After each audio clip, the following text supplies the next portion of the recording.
नमस्कार दोस्तों, जीके संसार में आप सभी का स्वागत है। आज हम सब पढ़ेंगे एसिड, बेस एंड साल्ट, जिसे हम हिंदी में बोलते हैं अम्ल, क्षार एवं लवण।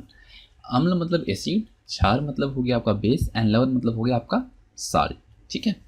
और अगर आप जीके संसार पे नए हैं तो चैनल को सब्सक्राइब कर लें और पास में जो बेल है उस पर भी क्लिक कर लें। मैं बार बार आपको सब्सक्राइब करने की रिक्वेस्ट इसलिए करता हूँ कि आप जीके संसार से जुड़ेंगे तो आपको टाइम पे हर नोटिफिकेशन मिलेगी और आपको यहाँ पे रोजाना 1 से 2 वीडियो दी जाती है जो कि आपको आने वाले आपके कम्पिटिटिव एग्जाम में हेल्प होगी। और अगर कोई कमी रहती है वीडियो में तो आप मुझे कमेंट करके बता सकते हैं, और अगर कोई सुझाव देना चाहते हैं तो मुझे कमेंट जरूर करें। और अगर आपको वीडियो पसंद नहीं आती तो आप बेझिझक डिसलाइक बटन प्रेस करें, और अगर आपको वीडियो पसंद आती है तो लाइक और शेयर करना बिल्कुल ना भूलें। तो आइए शुरू करते हैं और देखते हैं अम्ल, क्षार एवं लवण। ठीक है। पहले हम बात करेंगे एसिड की, जिसे हम अम्ल बोलते हैं। पहले ही बताया आपको। तो ऐसा यौगिक जो जल में घुलकर हाइड्रोजन H+ आयन देता है तथा जो किसी दूसरे पदार्थ को प्रोटॉन प्रदान करने की क्षमता रखता है वह अम्ल कहलाता है, यानी कि उसे एसिड कहते हैं। ठीक है। अम्ल स्वाद में खट्टे होते हैं तथा अम्ल का जलीय विलयन नीले लिटमस पेपर को लाल कर देता है। जो एसिड होता है उसका जो टेस्ट होता है वो खट्टा होता है। ठीक है। और अगर इसका हम लिटमस पेपर से चेक करते हैं तो जो ब्लू कलर का लिटमस पेपर होता है वो रेड कर देता है, यानी कि जब नीले लिटमस पेपर अगर लाल हो जाता है तो समझेंगे कि ये एसिड है। हम बात करेंगे कि एसिड का यूज क्या है, अम्लों का प्रयोग क्या क्या है। दैनिक जीवन में खाने के काम में जैसे अंगूर में टार्टरिक एसिड होता है, नींबू एवं नारंगी में साइट्रिक एसिड होता है, चीनी में फॉर्मिक एसिड होता है, और सिरका एवं अचार में जो होता है वो एसिटिक एसिड होता है। खट्टे दूध में लैक्टिक एसिड होता है, सेब में मैलिक एसिड होता है, और सोडा वाटर जो होता है जिसे हम पेप्सी वगैरह जो कहते हैं उसमें जो होता है वो कार्बनिक एसिड होता है, कार्बनिक अम्ल होता है। और ऑक्जेलिक अम्ल का प्रयोग कपड़े से जंग के धब्बे हटाने में तथा फोटोग्राफी में किया जाता है। ऑक्जेलिक अम्ल जो है उसका उपयोग जो होता है वो कपड़े में जो दाग लग जाते हैं, धब्बे लग जाते हैं, उसे हटाने और फोटोग्राफी में किया जाता है। H2SO4 तथा HNO3 का जो प्रयोग है वह विस्फोटकों, उर्वरकों और दवाओं को बनाने तथा लोहा को साफ करने आदि में किया जाता है। H2SO4 जो है और HNO3 जो है इसका प्रयोग जो होता है वो पटाखे या फिर उर्वरक जो यानी खाद और दवाओं को बनाने में और साथ साथ लोहे को साफ करने आदि में इसका उपयोग किया जाता है। सोना एवं चांदी के शुद्धिकरण में नाइट्रिक अम्ल का प्रयोग किया जाता है। सोना और चांदी का जो शुद्धिकरण होता है उसमें हम नाइट्रिक एसिड का यूज करते हैं। खाना पचाने में हाइड्रोक्लोरिक अम्ल को हम प्रयोग में लाते हैं। अब बात करते हैं बेस के बारे में। ऐसा यौगिक जो अम्ल से प्रतिक्रिया कर लवण एवं जल देता हो, जिसमें प्रोटॉन ग्रहण करने की प्रवृत्ति हो एवं जल में घुलने से हाइड्रोक्सिल आयन यानी OH- देता हो, वह भस्म कहलाता है। देखिए उसमें प्रोटॉन इसमें ग्रहण करने की प्रवृत्ति होती है और एसिड में ऐसा नहीं होता। ठीक है। तो इसमें जस्ट अपोजिट है। और भस्म का जो स्वाद होता है यानी कि बेस का जो टेस्ट होता है वो कड़वा होता है, और यह लाल लिटमस पेपर को नीला कर देता है। देखिए वहाँ पे क्या हो रहा था, नीला लिटमस पेपर को लाल कर रहा था, लेकिन बेस में लाल लिटमस पेपर को नीला कर देता है। और भस्मों का जो उपयोग है, इसका यूजेज जो है आपका बेस का, वो है आपका दैनिक जीवन में कैल्शियम हाइड्रोक्साइड यानी CaOH2 का इस्तेमाल घरों में चूना पोतने में यानी कि उसका कलरिंग करने में, गाढ़ा एवं प्लास्टर बनाने में, प्लास्टर जो होता है, ठीक है, जैसे कहीं फ्रैक्चर हो जाता है तो प्लास्टर जो होता है इसी का बनता है। ठीक है। मिट्टी की अम्लीयता दूर करने में, ब्लीचिंग पाउडर बनाने में, जल को मृदु बनाने में तथा जलने पर मरहम पट्टी करने में बेस का ही यूज किया जाता है, यानी कि कैल्शियम हाइड्रोक्साइड का यूज किया जाता है। कास्टिक सोडा NaOH का साबुन बनाने, पेट्रोलियम साफ करने, कपड़ा एवं कागज बनाने आदि में किया जाता है।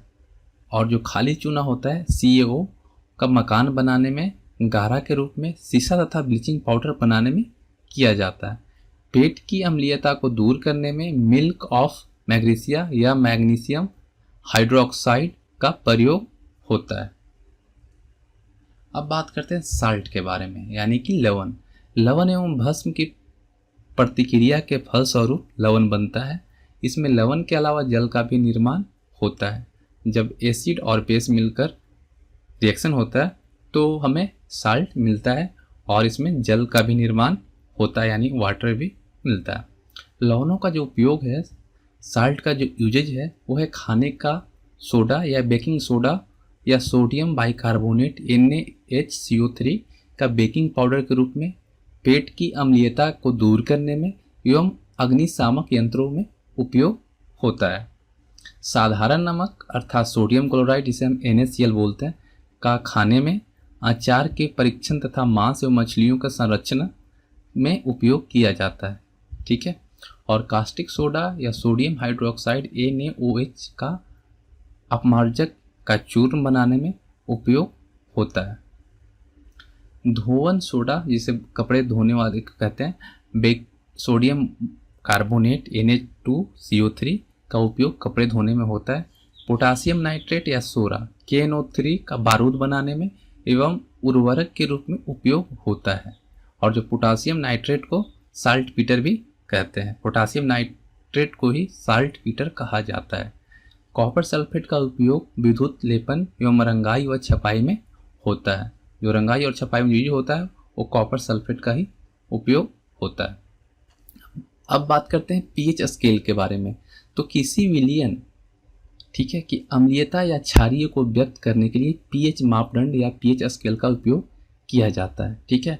किसी भी अम्लीय या क्षारीय को व्यक्त करने के लिए पीएच मापदंड या पीएच स्केल का प्रयोग किया जाता है। किसी विलयन में हाइड्रोजन आयनों का सांद्रण के वर्तक्रम में लघुगणक को उस विलयन का पीएच कहते हैं। किसी विलयन का पीएच मान 7 से कम होने पर विलयन अम्लीय होता है। अगर किसी का भी पीएच मान जो है वो 7 से कम है तो वो एसिड होगा, तथा पीएच का मान 7 से अधिक होगा तो वह बेस होगा, यानी क्षारीय होगा। जब बारिश के जल का पीएच मान 5.6 से कम होता है तो वह अम्लीय वर्षा कहलाती है। ठीक है। जब बारिश होती है तो उसका पीएच मान 5.6 से कम होता है और वह एसिड रेन कहलाता है।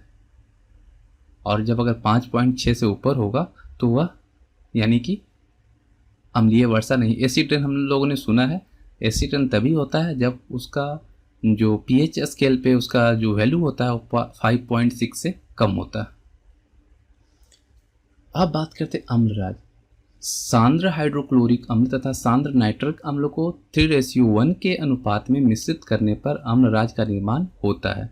जब हम हाइड्रोक्लोरिक अम्ल तथा नाइट्रिक अम्ल को 3:1 में उसको मिलाएंगे तो अम्ल का निर्माण होता है।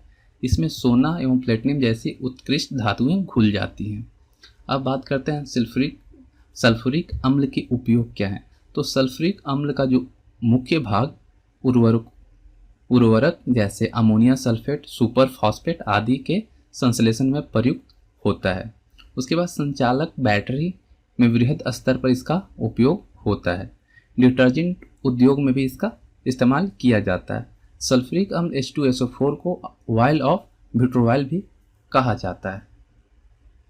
अब बात करते हैं कुछ पदार्थ व उनके पीएच मान। जैसे कि शुद्ध जल होता है, ठीक है, प्योर वाटर जो होता है उसका पीएच मान होता है 7। समुद्री जल यानी कि सी वाटर का होता है 8.4। दूध का जो पीएच मान होता है वो होता है 6.4 से 6.6। और जो ब्लड होता है, ह्यूमन बीइंग का ब्लड जो होता है उसका होता है 7.4। और मनुष्य का जो लार होता है उसका पीएच मान होता है 6.5। अब बात करते हैं कुछ महत्वपूर्ण बिंदु इस पे। फलों के रसों को सुरक्षित रखने के लिए फार्मिक अम्ल का प्रयोग किया जाता है। जो फलों के रसों को सुरक्षित रखना होता है उसके लिए हमें फार्मिक अम्ल का उपयोग करना होता है। चींटियों व मक्खियों में फार्मिक अम्ल पाया जाता है। जो फार्मिक अम्ल है वो चींटियों और मक्खियों में ज़्यादा पाया जाता है। खाद्य पदार्थ के संरक्षण के लिए बेंजोइक अम्ल का प्रयोग किया जाता है। अगर किसी खाने की चीज़ को संरक्षण करना है, उसको बचाना है, तो हमको बेंजोइक अम्ल का उपयोग करना होगा, यानी बेंजोइक एसिड का यूज करना होगा। क्लोरो के छांद्र सल्फ्यूरिक अम्ल के साथ क्रिया करने पर लिटमस पेपर को लाल कर देता है और क्षार का जो स्वाद होता है वो कड़वे होते हैं तथा लाल लिटमस पेपर को नीला कर देता है। ठीक है, आशा करता हूँ ये आपको वीडियो पसंद आई होगी और आपको आने वाले एग्जाम में इससे कुछ हेल्प मिलेगी। अगर आपको ये वीडियो पसंद आई तो आप लाइक और शेयर करें और कमेंट करके हमें बताएं कैसा लगा। ठीक है, मिलते हैं अगले वीडियो में, तब तक के लिए धन्यवाद।